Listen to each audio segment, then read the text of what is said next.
Alors, bonjour à tous et à toutes, c'est Cécile d'adoptionheureuse.com. Bienvenue sur ma chaîne tout d'abord parce que c'est ma première vidéo. Dans cette vidéo, je vais te parler essentiellement de trois problèmes selon moi qu'ont la plupart du temps les adoptés dans leur vie quotidienne, je dirais. Si tu ne le sais pas encore, je suis moi-même adoptée, donc tu peux lire sur mon blog justement dans la page Qui suis-je, voilà un petit peu mon histoire et tout. Effectivement, je raconte pas tout, mais voilà, tu peux voir un peu qui je suis. Et j'ai été adoptée du Vietnam, de Ho Chi Minh Ville plus précisément, dans le sud du Vietnam. Et je suis arrivée en France à l'âge d'1 an. Alors revenons un petit peu au sujet de la vidéo. Donc justement, je vais te parler des problèmes que l'on a tous, que l'on rencontre tous selon moi en tant qu'adopté. Le premier problème, justement, je dirais que c'est un problème de relations sociales, voilà. On éprouve beaucoup de difficultés à avoir des relations avec les autres. Tout ça vient du fait qu'on a été abandonné à la naissance, et ce qui a créé justement un traumatisme des naissances. Donc vraiment un vrai traumatisme. Donc je vais l'expliquer rapidement, mais si tu veux plus de détails, n'hésite pas à lire mon article sur mon blog, les 3 problèmes principaux des adoptés. Donc en premier lieu, justement, les problèmes de relations sociales, que ce soit avec notre famille, nos amis ou notre partenaire amoureux, voilà, je l'appelle comme ça, mais bon, voilà, notre copain ou notre copine. Et justement, tout ça, tous ces problèmes qui sont liés à ça, découlent en fait de notre traumatisme, de notre séparation, puisque si tu veux, un bébé à la naissance a besoin justement de sa mère pour construire justement ce premier lien d'attachement aux autres, voilà. Au début, quand on est tout petit, tout bébé, on fait encore partie intégrante de notre mère, voilà, on n'est pas encore individualisé. Et en fait, tout ça arrive bien plus tard, vers l'âge de 2-3 ans environ. On commence un petit peu à se séparer physiologiquement d'elle pour aller explorer de nous-mêmes, voilà, se faire nos propres expériences, avec modération évidemment parce qu'on est encore très jeune. Et du coup, vu qu'on n'a pas pu apprendre comme les gens normaux, je dirais, à développer ce lien qu'est l'attachement, le lien de la relation avec notre mère, puisque ça marche par vague. Au début c'est avec la mère, après ça va être avec le père, pour ensuite voilà, s'étendre justement à l'école avec les amis, et puis en grandissant, le collège, le lycée, l'université, la société, voilà, en général, les gens en général. Du coup, vu que notre premier lien avec notre mère, le lien le plus important, voilà, qui est censé construire nos relations plus tard, nous préparer à nos relations plus tard, ce premier lien a été complètement détruit justement. Et c'est pour ça qu'on a beaucoup de mal à s'attacher aux autres, justement, à nos amis particulièrement, je dirais. Je sais pas si tu as le même ressenti que moi, c'est-à-dire que tu fréquentes des personnes ou que tu as fréquenté, parce que bon, je peux pas considérer que je suis encore comme ça maintenant, peut-être un petit peu, mais bon, vu que j'ai pris conscience de plein de choses, je pense que je referai pas la même erreur. Mais pendant mon adolescence, et il n'y a pas si longtemps que ça, tu es peut-être comme moi, tu fréquentais beaucoup de gens et sans pour autant t'y attacher complètement.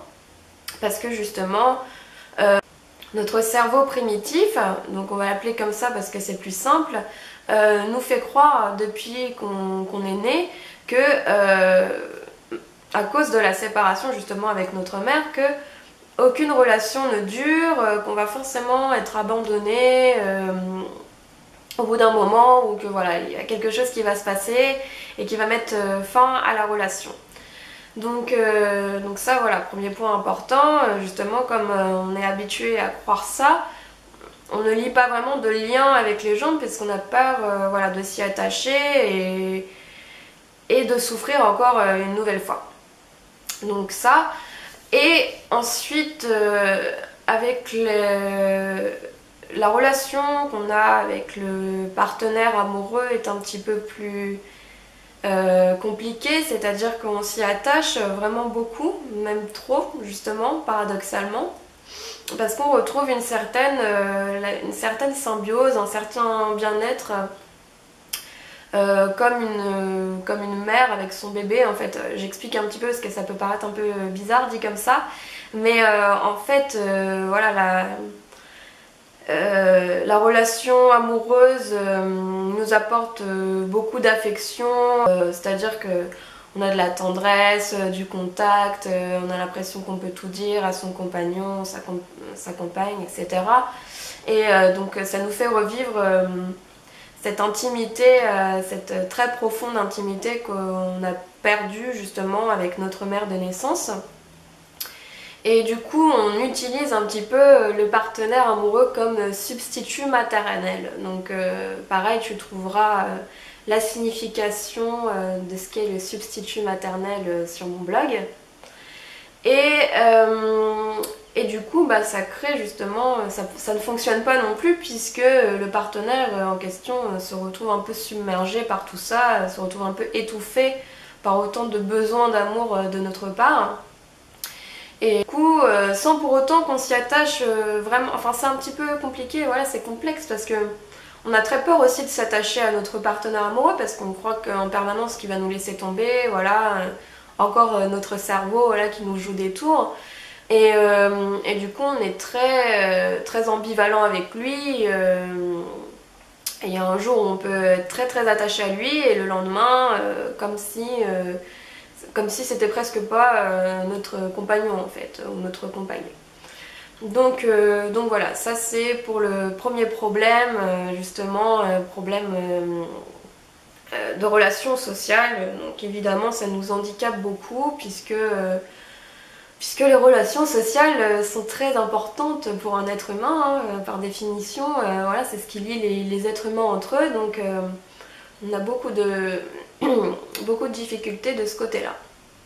Deuxième problème, je dirais du coup que c'est le problème de confiance en soi, évidemment, puisque la confiance en soi, c'est pareil, ça se construit avec la mère de naissance.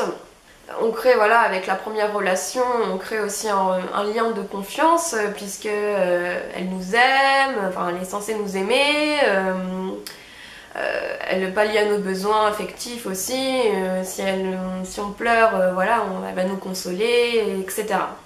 Donc du coup, on va créer petit à petit au fil du temps une confiance en nous, puisqu'on sait qu'on est quelqu'un de bien, puisque notre mère s'occupe de nous et qu'elle nous encourage, ou que sais-je. Du coup, on va pouvoir plus facilement créer une confiance en soi, une estime de nous-mêmes, quand notre mère de naissance ne nous a pas quittés, quoi, comme les gens qui ont leur mère biologique. Alors nous, voilà, c'est encore l'inverse, le schéma est encore inversé. Justement, notre séparation, notre traumatisme d'abandon, voilà, à la naissance a fait que on s'est créé un mois d'adaptation, ce qu'on appelle un mois d'adaptation, c'est-à-dire un mois qui est un faux moi, qui n'est pas vraiment un moi confiant ou une estime de nous-mêmes normale et saine, mais qu'on a dû se créer par instinct de survie, puisqu'on n'a pas eu le choix. Très très jeune, très très tôt dans notre vie, on a dû voilà, s'adapter justement à la situation de l'abandon, voilà, notre solitude, voilà, quand on s'est aperçu que nous n'avions plus notre mère à nos côtés. Et du coup aussi en définitive, on s'adapte tout au long de notre vie en fait. Aussi avec nos parents adoptifs, surtout avec notre famille adoptive en fait, puisqu'on n'a pas de reflet génétique, on sait que c'est pas nos vrais parents, donc on doit en permanence faire des efforts pour leur plaire, pour voilà, être un peu légitime. Enfin ça c'est ce qu'on croit hein, évidemment, puisque c'est pas vrai du tout, mais bon. C'est notre empreinte primitive dans notre cerveau qui a fait que. Voilà, on s'adapte en permanence à notre entourage, surtout comme je l'ai dit avec notre entourage amical.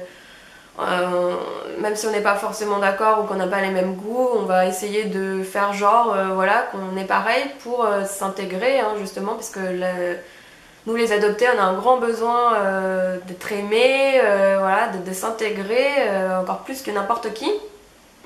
Du coup, on n'a pas forcément confiance en nous, même pas du tout, parce que à la naissance, notre mère nous a abandonnés. Donc, on s'est dit justement, si elle nous abandonne, c'est que on n'est pas quelqu'un de bien. Voilà, on a dû faire quelque chose de mal. On s'est rejeté la faute sur nous-mêmes justement, parce qu'on était trop jeunes et puis on comprenait pas la situation. Donc ça, et du coup ce qui nous amène aussi au troisième problème, c'est le problème de non-appartenance, que je qualifierais du problème du vilain petit canard, hein, ce qui est assez fréquent justement, même pour les adoptés qui sont pas étrangers, qui viennent pas d'autres pays, mais justement même s'ils sont français, mais qui sont adoptés par une famille française, ils n'ont pas de ressemblance, peut-être rarement de ressemblance avec leurs parents adoptifs. Donc on a toujours l'impression d'être en décalage, on a toujours l'impression d'être différent des autres, ce qui peut nous amener aussi à avoir honte justement de notre origine. Donc là je parle pour les adoptés étrangers comme moi par exemple, avoir honte de notre origine, de ce qu'on est. Effectivement, vu qu'on n'a pas de reflet génétique, même dans la famille, mais aussi en dehors, à l'école, dans la rue, voilà, à la télé, on voit que des Français, que des Blancs. C'est pas du tout raciste hein, quand je dis ça, mais c'est la réalité. Moi, je suis asiatique, donc c'est des traits, des caractéristiques physiques complètement différentes. Et justement, ça relie aussi la confiance en soi, c'est qu'on a l'impression qu'on n'est pas une bonne personne, qu'on est différent, donc qui amène justement à ne pas s'aimer soi-même, puisqu'on renie complètement notre origine. On a l'impression, justement, moi, jusqu'à très récemment, je dirais, vu que j'ai pratiquement que des amis blancs, voilà, que j'ai pas de reflet génétique, et bah je croyais que j'étais blanche en fait dans ma tête. Hein, tant que je me regardais pas dans le miroir, j'ai toujours eu l'impression d'être blanche. Alors qu'effectivement c'est pas du tout le cas, comme vous pouvez très bien le constater. Voilà, à l'inverse, aujourd'hui, je suis très fière d'être asiatique, enfin je suis contente hein, justement, c'est ma petite différence. Et j'arrive à mieux m'accepter maintenant que je me suis rendu compte que tout ça était lié voilà, à l'abandon, à la séparation, etc. Donc voilà, ça c'est le troisième problème, le problème de non-appartenance, puisque on a l'impression d'être un petit peu tombé comme un cheveu sur la soupe, si on peut dire. Voilà, on se sent en permanence différent des autres, et ça c'est très très dur. Surtout pendant l'enfance, l'adolescence, où c'est des périodes de la vie où on a besoin de rentrer dans le moule, de s'intégrer aux autres. Donc voilà, je résume donc les trois principaux problèmes de tous les adoptés. Le problème de relations sociales, relations avec les autres, le problème de confiance en soi, d'estime de soi, et le troisième, de non-appartenance. Si tu veux plus de détails, n'hésite pas à lire mon article sur mon blog où il y a beaucoup plus de détails évidemment parce qu'en vidéo, sinon la vidéo durerait 3 heures. Sur ce, bah, je te dis à très bientôt et surtout prends soin de toi.